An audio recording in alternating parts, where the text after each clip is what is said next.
Umar ibn al-Khattab radiallahu anhu. Can anyone tell me how he passed away?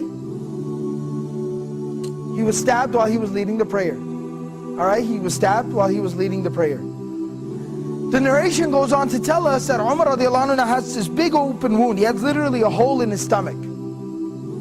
And he's lying there and he's bleeding out and he's fading in and out of consciousness. And then while he's in that state and in that condition, he hears the call, the adhan for prayer. And he starts getting up. Everyone around him is like, oh, wait a second, where do you think you're going? He says, I have to go pray the adhan.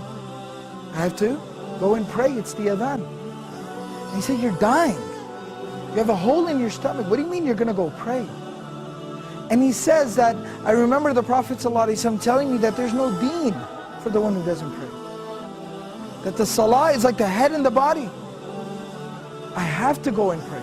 This was the commitment that these people had to prayer. As long as I'm alive, salah is something I do. That's the commitment, the connection that they had with prayer. So this is from Surah Maryam, Surah number 19, ayah number 31. My Lord has firmly commanded me to pray and to give charity or to purify myself as long as I am alive. Ma dumtu hayyan, as long as I remain alive.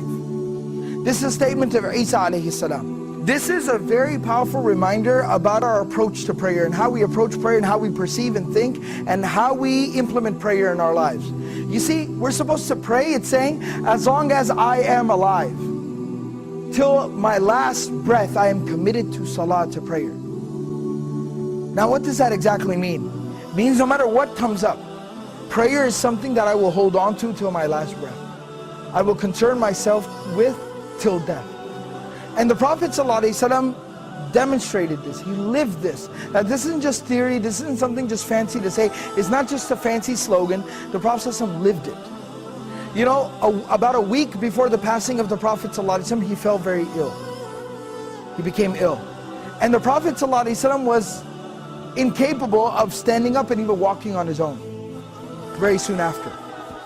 So the Prophet ﷺ, what he did, Prophet ﷺ would send for two Sahaba. They would come to his home and they would carry him. He'd put his arms around their shoulders and they would literally carry him to the prayer like this. But he'd still go for prayer in this condition. He'd still go to pray like this. Teaching us, prayer is something we do till our last breath.